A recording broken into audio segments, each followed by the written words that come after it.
Good evening, everyone. My name is Neha, and I welcome you all for our webinar on fostering emotional and physical safety in early years, hosted by VIBGYOR Group of Schools.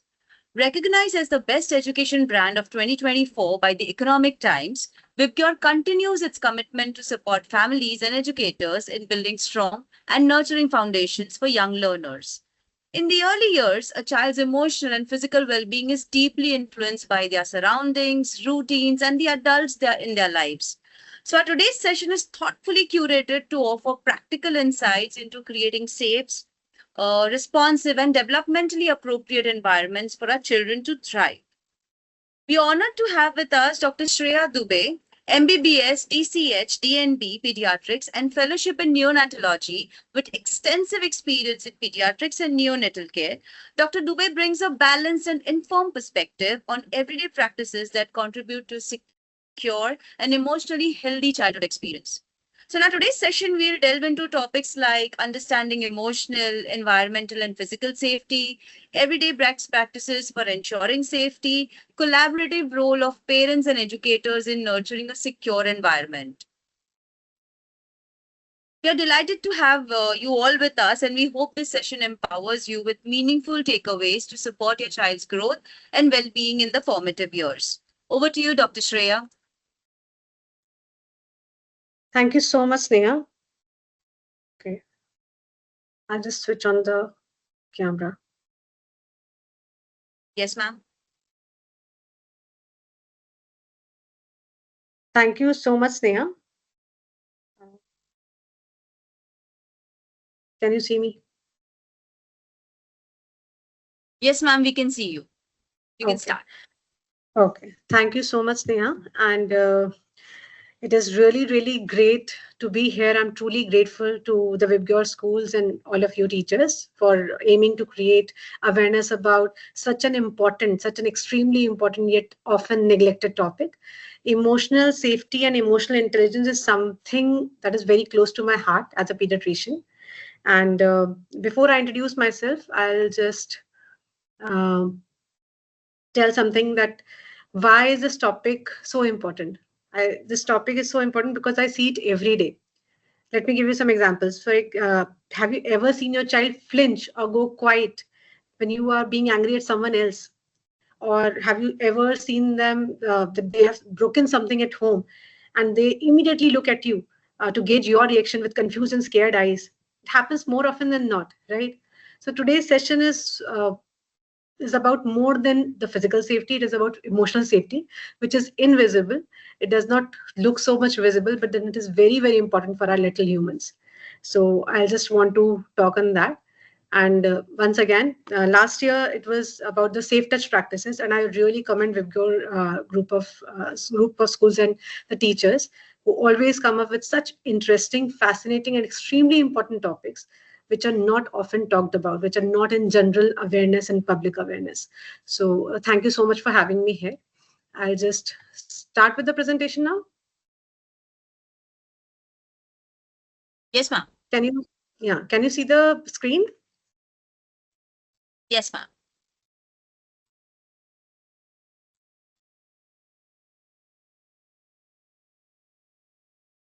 Okay, great. So I'll introduce myself again. My name is Dr. Shreya Dubey. I'm a pediatrician and I work closely with children and parents every single day. And over the years, I've had the privilege of working alongside thousands of families as they navigate the beautiful, overwhelming, and often messy world of raising the little humans. So today's topic is fostering physical and emotional safety in early years, which is very, very important. And what we are going to talk about is what emotional and physical safety really means, how your child's brain responds to connection, and steps you can take to create a safe and responsive environment for your child. I'll also share some stories from my practice showing how small shifts can lead to big transformations. So today's session is about more than preventing harm. It's about creating environments where children feel safe enough to be themselves. So why this matters? Because safety isn't just about protecting a child from falls and burns. It's about how safe their world feels. It's about whether they can cry without being shut down. whether they can mess up without being shamed, whether they know that someone will always come back to hold them, whether they can trust you or whether you can trust them. Safety is foundational for trust, learning, and emotional regulation. When a child feels safe, they don't just survive, they actually thrive. Only a safe child can become a confident adult. So, first in brief, what is physical safety? Physical safety is our first instinct. It is the first instinct of every parent. We want to protect our children from physical harm, injuries, and unsafe environments. So, we plug sockets, we secure balconies, we do basic child proofing, we lock cabinets. It is crucial. It is the first layer. Child proofing the house is of paramount importance. Home, environment, and body safety is the foundation. What about emotional safety? Emotional safety, as we just discussed, it is less visible but much more powerful. It's the invisible assurance to the child that I'm accepted, I can cry, I can be afraid, I can be me, and I can still be loved. So when kids feel that, their nervous systems they relax and the brains learn better.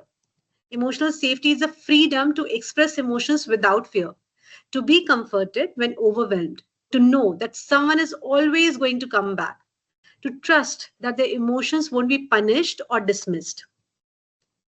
Now, what's the science behind it? Hmm. Huh? Sorry. Sorry to interrupt you, ma'am. Can you just turn on your camera? That would be great. Of course, of course.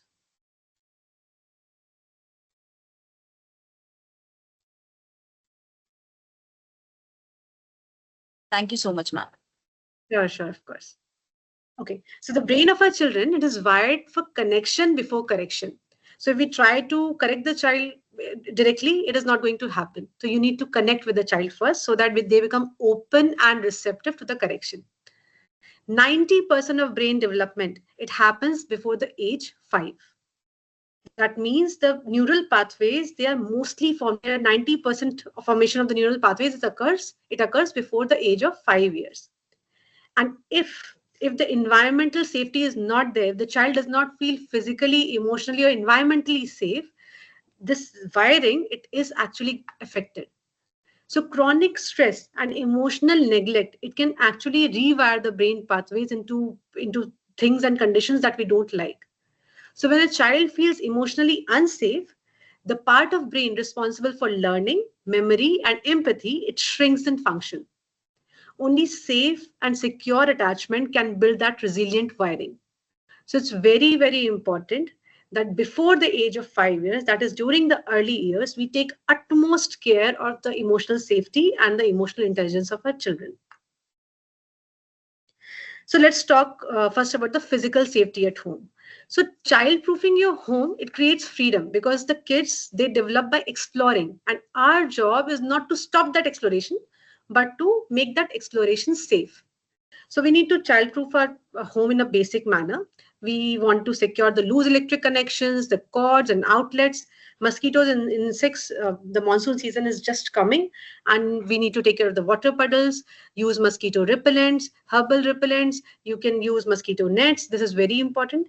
Ensure clean water and hygienic food because as of now, you already know that the children are suffering from gastroenteritis and other viral infections. So it is very important, especially during this season, to ensure clean water and hygienic food for your child. As pediatricians, we I can't just tell you the number of children and babies who come to us swallowing a bead or ingesting some Lysol or things like marbles, coins, popcorns. So beware of the choking hazards. Common accidents like falls from beds and burns from hot tea, irons, they can happen fast, and these are absolutely preventable. So be prepared and don't be panicked. So be always prepared with the emergency situation for the emergency situations and what to do in the emergency situations. And one more thing, even when common accidents happen, don't start blaming each other. Sometimes it happens in the OPD that we see parents, they're just coming to us and they're blaming each other. Tumne theek se nahi pakda tha, the baby fell because of you, and it's chaos. So when an accident has actually happened, the most important thing that you can do for the child is exhibit the calm parent response. Whatever happens, be calm. Only then you'll be able to focus on the solution. So be very much prepared with your first aid kit. Also be prepared about the emergency response. So what we need to do here is ask your pediatrician what should be your emergency response, if they would be available to take up your calls. If they are available, then also ask them what if they are not able to pick the calls during odd hours, what should be your response then. Always see what is the nearest emergency from your home and how would you go there once any emergency arises in odd hours or in normal hours. You should have the emergency pathway prepared for your child. And as I told, you should always exhibit the calm parent response, because your calm is your child's safety. So when you stay steady, they feel safe even during a crisis. We had a detailed session last year on body safety. Teach your child about the safe touch practices. Teach your child that my body is mine. Use real name for private parts like penis, vagina, buttocks, chest, lips, etc. Help them differentiate between good touch and bad touch. And teach them about strangers, how they should not be consuming anything given by strangers, and how they should never be going out with the strangers. Environmental safety. In the playgrounds, tell them what if they get injured, what they should do. Tell them what they should do if somebody bullies them. So tell them about the playground safety. Teach your child to watch others and also to stand up for themselves. This happens very often in the playgrounds. In school buses, in birthday parties, stay observant and keep the communication channel open with your child. You can also give kids a code word or signal to use when they are uncomfortable. So that would help them a great deal. Now let's dive a little more into emotional safety or emotional intelligence. What is emotional safety? So a child never needs perfect parents. They need safe parents. What is emotional safety? Emotional safety is being seen, soothed, and the feeling that they are safe. It also involves the magic of repair, predictability, or the sense of routine, and the permission to feel. So emotional safety is built in small everyday interactions, whether you are talking to your child at their eye level, whether you're taking a pause before you react, that is, you respond instead of reacting to the situation, and whether or not you're letting a child cry. So you can let the child cry, you can be there with them. Always remember, you should not be aiming for control. Always try to co regulate the situation with your child. So they don't need us to fix their every feeling. They just need us to be there with them in that feeling.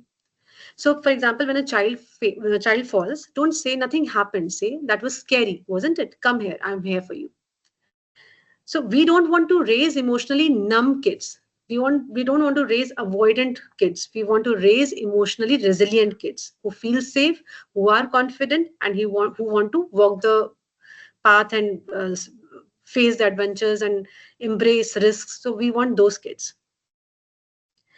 So as parents, you will always make mistakes. Accept it. As parents, we always make mistakes, and that's okay. What matters is whether or not you are there for the repair. For example, if you have yelled at your child, so even after yelling, come back. Say, I'm sorry, I was wrong to shout, I love you. So this single act, it models empathy, emotional responsibility, and emotional literacy. So this is the face of accountability, and there's nothing to be ashamed about here. So this will teach the child how to be accountable and emotionally responsible. Safety through routine. So predictable routine, it lowers the anxiety in kids. Simple routines like bedtime routine, they create trust between parents and kids. So daily rituals like fixed wake up and sleep times, hugs before schools, quality time in the evening, weekend breakfast traditions, and these rituals, they actually ensure safety and trust amongst the children. Give your children permission to feel.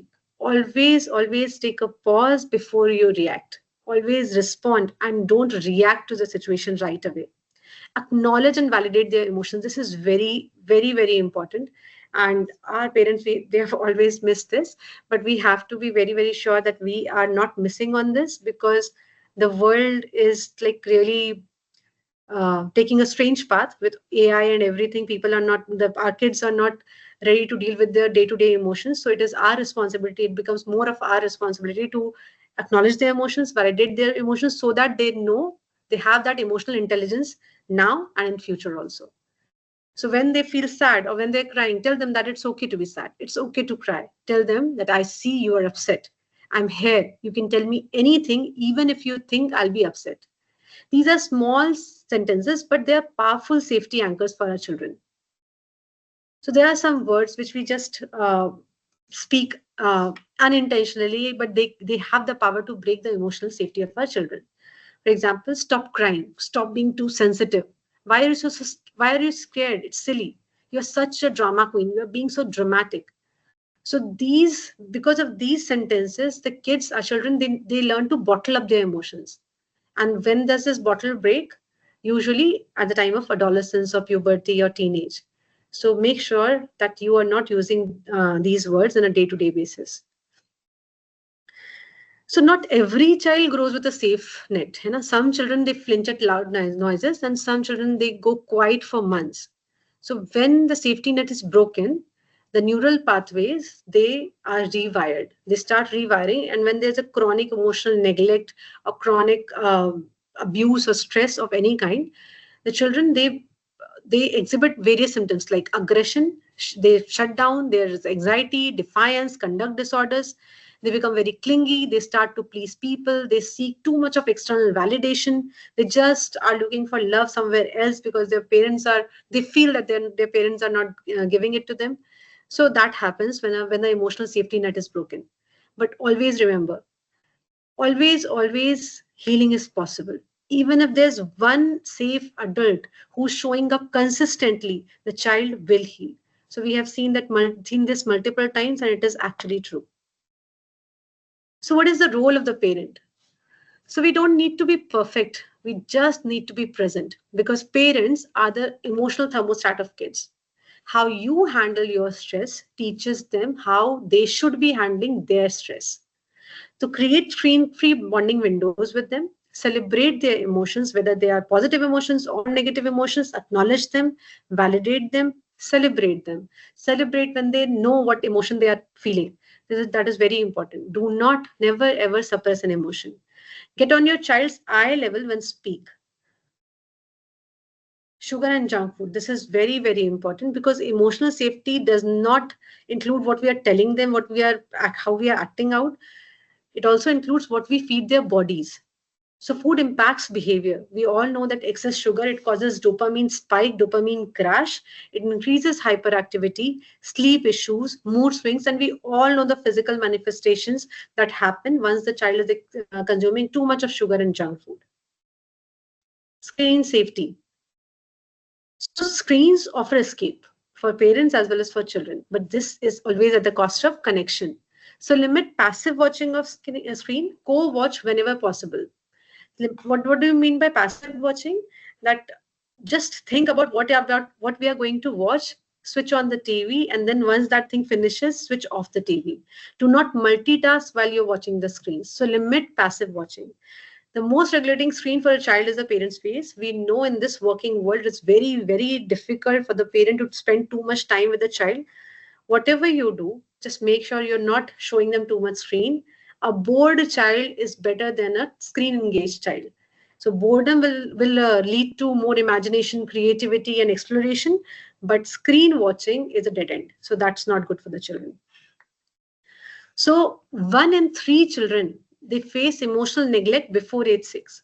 And it has been proven in multiple studies and researches that kids with emotionally safe caregivers are 5 times more likely to succeed socially. And that's beautiful. So what happens when a child feels safe? They don't just sleep better or study better. They speak up. They say no when it matters. They believe that they are lovable even when they are making mistakes.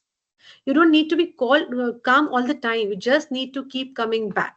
So that's the only job that we have as parents. So if you have to pick only one thing from today, so it can be more cuddles, it can be fewer screens, maybe pausing before responding, maybe talking to them at their eye level. You can just pick anything from today and start today. You don't need to do it all at once, just need to start. Always remember, connect before you correct the child. Switch why are you crying to do you need a hug? Switch what's wrong with you to what happened. So you don't need to be perfect. You just need to be safe. Safety is built in moments, in tone, in touch, in repair, and it lasts for life. Your child has got you. And trust me, you have got this. So I would also want to tell you something about parent guilt. So guilt is the most common negative emotion in a parent. Whatever you do, you'll always feel guilty. Sometimes you'll feel guilty that I'm not able to restrict the screen time of my child. Sometimes you'll feel guilty that my child is eating too much sugar and I'm not able to do anything about it. Sometimes you'll feel bad that you're spending too much time at work, or sometimes you'll be feeling bad that your child is not turning out the way you thought that they'll turn out. But guilt is that negative spiral which will take everything down. So just be confident that whatever you are doing, it's going to be better, it's going to be good, and just take one small step at a time. Also, sometimes parents ask me that our child cries too much, they are throwing a massive tantrum, and if we be very gentle, the tantrum just keeps on increasing. So never ever feed the tantrum of a child. If they are crying too much, if they are just flailing their hands and legs everywhere, that means that they are just exploring their limits. Doesn't mean that we need to fulfill every demand so that our child feels happy all the time. That's wrong. We are the parent, we are the people who know what is right and what is wrong for our child. A child's amygdala, the brain, the limbic system, it does not develop before 18 years of age. So till that time, it is our responsibility to decide for the child what is right and what is wrong. So be very firm on what you are saying. When I say do not let the child cry and be very very gentle with them, I do not mean that you do whatever the child is telling you to do. I'm just telling you, even for example, the child is lying down and crying and flailing his hands and chest in a grocery market. So doesn't mean that you need to purchase whatever the child is crying about. It just means that I say, I can see you are upset, I can see you are angry, but we can't get you this, and that's final. And then just take the child away from that situation. But you don't feed any tantrum, you don't fulfill any demand which has been asked in an unreasonable manner. So that is one thing that you should be thinking about. So are there any questions? Ma'am, there's one question that we had earlier during registration. It says, how do we handle stubbornness in our children? So again, children have the right to be stubborn, but that's not a good behavior to have.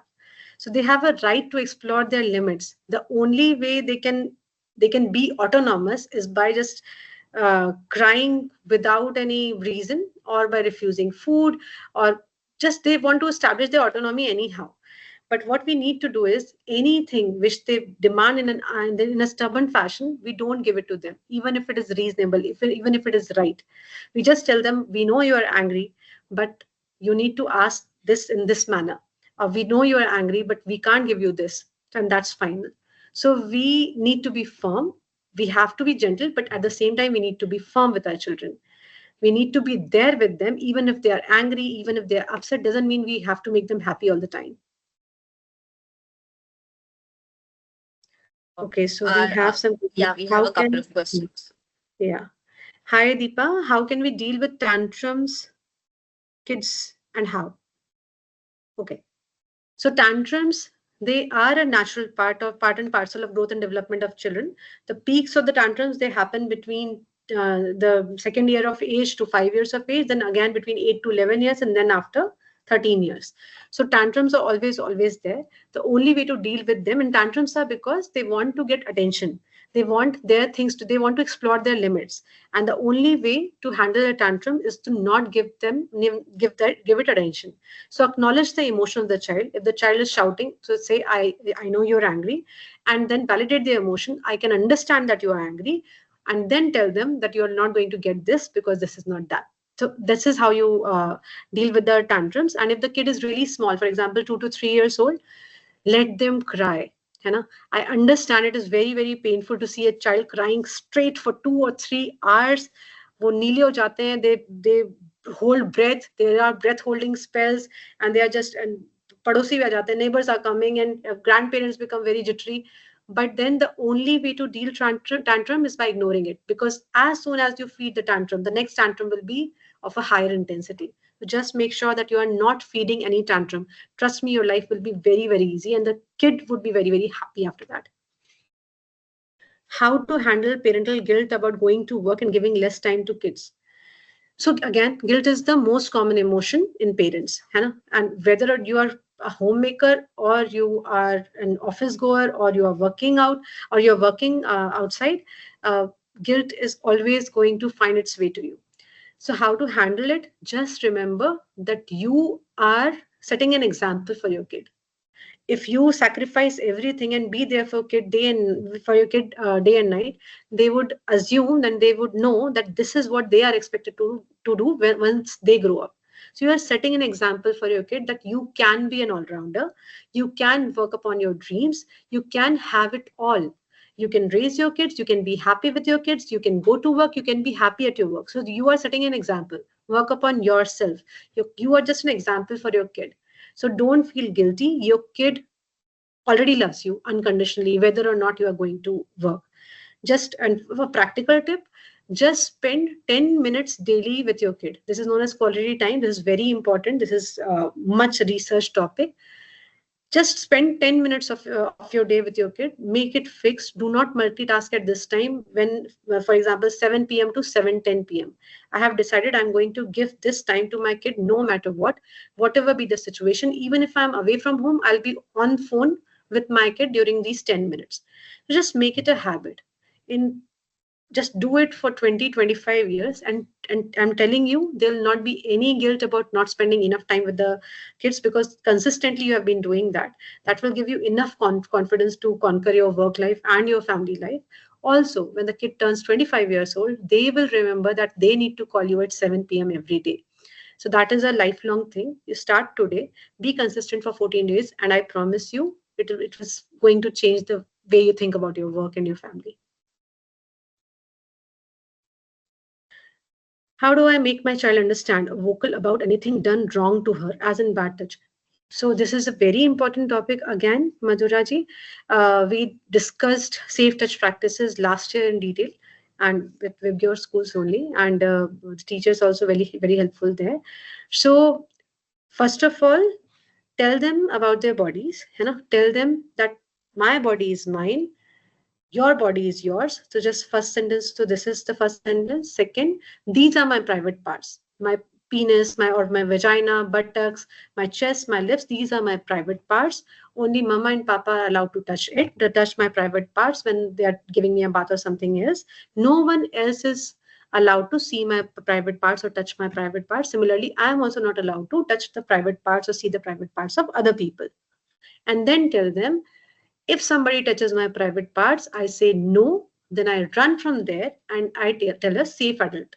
Tell your child about the safe adults in her life, 2 to 3 safe adults. It can be you, it can be the teacher. Just tell her about this. So you have to prepare your child. Okay, you have to practice it every week, so that in the next 3 to 4 months, they know this is the response that they are going to. This is the response. This should be their response once they face this situation, and it comes as a reflex to them instead of getting confused at what is happening with them at that point of time. Harsha ji, hi Harsha ji. What should we do if the child is throwing tantrums and not going to school and crying 3.5 hours in school too? This is very common. As pediatricians, we have seen in developmental and behavioral things also, we have seen that if a child is crying every day, and I know the intensity and frequency of their crying, because they start babbling in their sleep also. I don't want to go to school. I don't want to go to school. In the morning also, they vomit everything. They are like, sometimes their tummy is hurting. Sometimes they get a fever because they have to go to school, and it is so stressful. But this is a very important phase. So at least for 1 to 2 months, I'll say 2 months, very, very frankly, for 2 months, just keep sending them to school. And eventually they will get out of their comfort zone. They're too much attached to you. That's why this is happening. And eventually, by consistency, they will get out of your comfort zone. Having said that, if you feel that even after 2 months they are not settling down at school, or if you feel that the teachers are telling you again and again that the child is not ready to settle down, then you take a call and give it a break of 6 months, and then you try again. Or anyone scolding her, Madhura ji, how do I anything do? Madhura ji, you asked me how do I make my child understand a vocal about anything done wrong to her, as in bad touch or anyone scolding her. So we don't ask specifically, Madhura ji, has anyone scolded you? We just ask what happened. How are you feeling today? What happened in the school today? And sometimes they don't answer anything. Sometimes they make stories, they make things up. But we keep on asking every day, and that's how we get to know. So, Dhanshu ji, how do we support children in expressing their emotions in healthy ways? So, I had a kid in the morning. I was trying to vaccinate the kid, and the kid was like really. I was about to vaccinate the child, and the kid was like, he was 3 years old, and he was like, "Are you going to vaccinate me?" And I was like, "Huh, you can just take some deep breaths." And then the kid told me, like, smell the flower and blow the candle. So I was so happy because the teachers had taught him in the school, smell the flower and blow the candle. So our main thing is children are going to feel, or that there are, I guess there are 15 emotions that I know of. Children are going to feel all the 15 emotions. Every year the range of emotions, it starts to increase. We want them to acknowledge their own emotions. That's why we are supporting them by telling them, Acha, I understand you are upset, I understand you are angry, I understand you are happy, yep, I can see you are happy. So we want them to name those emotions. So every time something happens to them, you name that emotion in them. That is one way of emotion, of knowing their emotion. Expressing their emotions, we want our children to feel every single emotion. We just don't want them to act out on that emotion. For example, if a child is feeling angry, we don't want him to hit the other child in anger. We want to suppress the acting out wala part. So we just give them some tools depending upon the age. For example, if the child is 3 years, 4 years, simple things like the kid told me today, smell the flower and blow the candle, deep breathing exercises. The other thing is, if you are feeling angry, if you are feeling sad, tell your teacher or tell your parent or grandmother. So first we give them small tools, and then we tell them, acknowledge your emotion, and then you can just count to 10, or you can just blink your eyes 10 times before you do the next thing. So that is one of the ways. Also, the other way we can help them know their emotions and express them better is by, it will sound very cliched, but again, uh, morning exercise for 10 minutes, it is very, very important, because the morning exercise for even 10 minutes, it boosts the endorphin release in our body, in the children's body, and their hormones are at their peak. So the cardiorespiratory immunity increases, and the endorphins, they help with the dopamine stabilization. So that is when the children become mostly happy. So the happy children are more likely, and they're more, it is more possible, it is a more convenient for happy children to express their emotions when they're angry or sad. So if a child is most of the times happy, it becomes better, it becomes easier for them to express their emotions. So anything can be picked and anything can be used. How do we deal with the fussiness when it comes to meals? Is it safe to give child syrups like hungry? No. So how do we do food fussiness? It's a vast topic, but I'll just give you a glimpse. Sorry, food fussiness is a part and parcel of normal growth and development. After 6 months of life, I don't know what your child's age is, Naveed ji, but after 6 months of life, brain developmental spurt starts and physical growth spurts goes down. So when the brain is developing, when the brain is in a developmental spurt, the appetite center, it optimizes. That means the children, they don't feel too much hungry. In the first 6 months, they're always asking for milk. They're always asking for food, whether or not they're hungry, because that is the time for physical growth. Now is the time for developmental spurt. So the developmental spurt, it starts from 6 months and continues till 3.5 years. So during this phase, food fussiness will come and go, because children actually, because their brain actually believes that if I eat food, it's a waste of time. So they start to throw food, they start making mess of food and everything. So how do we deal with it? We need to set up definite roles. It's my role as a parent, it's my role to offer, to decide what to offer to my child and how many times I'll be offering food to the child. It's the child's role, it's the child's department to decide whether or not they want to eat that meal and how much they want.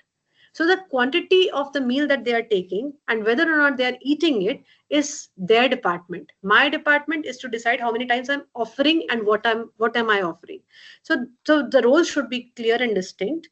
Just remember that for example, if the child is really fussy, so I would suggest the parent to offer the food items, the healthy food, at least 6 times a day.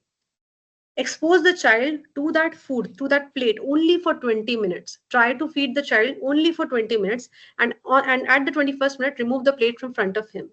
So reduce the duration of exposure of meal to the child. So that will reverse the food aversion in the child. So once they feel that the food is not forced on them, they are not force fed, then they become familiar with the food again. Then they start exploring the taste, texture, color, and everything of the food again. So that is how we can deal with the fussiness. Be patient. It's not important that the child eats a set amount. We never give a diet chart for the kids because we don't care how much the child has eaten.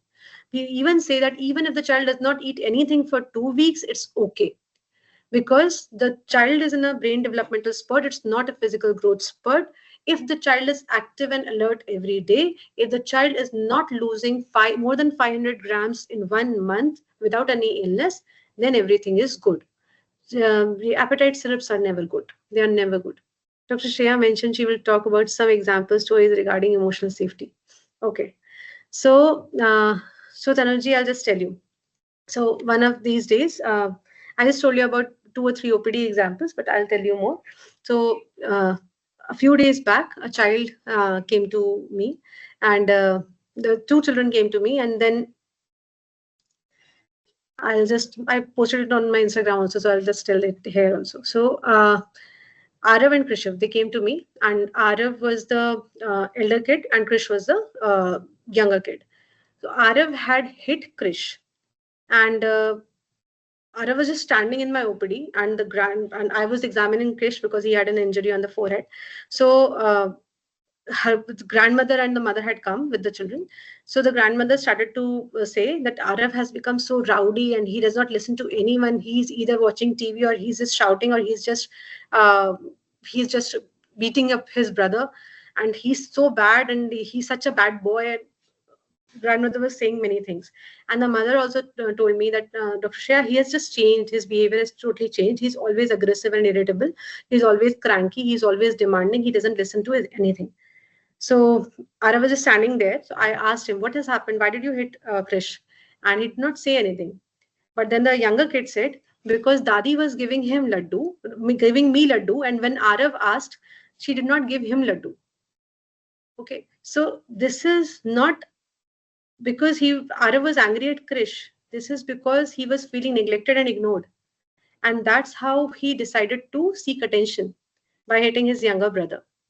So these are some of the examples, because children, this is the only breed, this age group, this childhood age group, this is the only time when children express themselves through tantrums or silence or emotional outburst. And in adulthood this happens, but then it happens rarely. But this is the only time, if we actually look at the kid, if we see, we'll get to know what is happening. The thing is, since the brain does not know, we don't know what to look at. But if we see, why is the child acting out, why is the child behaving the way they are behaving right now, what has happened suddenly that the child has, if we are aware that some things like these, the emotional, if a child is feeling emotionally unsafe, if we are aware that something has happened, something has changed, then only we'll be able to intervene somehow. So that's the thing. We need to be aware more and more. We need to study the behavior. As parents also, we need to be sure that so that would also happen with quality time. Because every day, if you are meeting for 10 minutes, you will definitely know if something is changing or something is different. And you can just intervene in 1 to 2 days, you can just take it back to the normal. In this scenario, I counseled the mother. It's very difficult to counsel grandparents, so I counseled the mother. I talked to Arif, and they are happy, and they are going to meet me again week on week for 3 weeks, and then I can just um, tell Sneha ji or Pooja ji, and they will let you know what is happening there. Madhura ji, one more question. My daughter is 2.9 years old and she's still around 10 kgs. Should I be worried? She's eating well and also very. No, then you should not be worried. It must be constitutional growth delay, which is okay. At around 5 years, she'll pick ekdam se fatak se, she'll pick fantastically, and it's okay. And I know that you must be going to the your pediatrician for vaccination visits and everything, and they must have already checked the child. If there had been any deficiency, they would have already told you. My daughter is 5 years old. She has not started to chew the food till now. Can you recommend some remedies for that?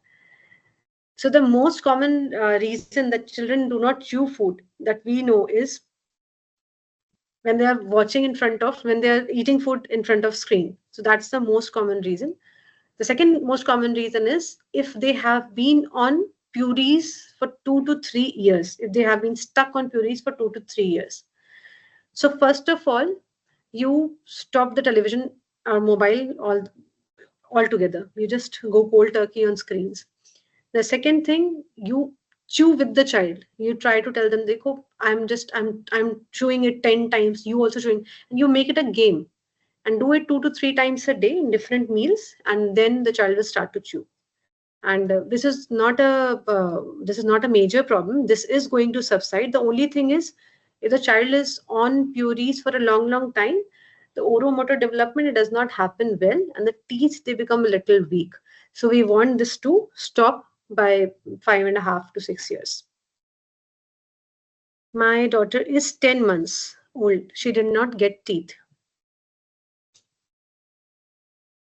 My daughter is 10 months old. She didn't. It's okay. First tooth can come anytime between 6 to 14 months of life. That's okay. The later the tooth erupts, the less is the pain. It's okay. So Priya ji, my daughter is 5 years old. She's not eating food with her own. I have to feed her. Stop feeding her then. Stop feeding her, you know.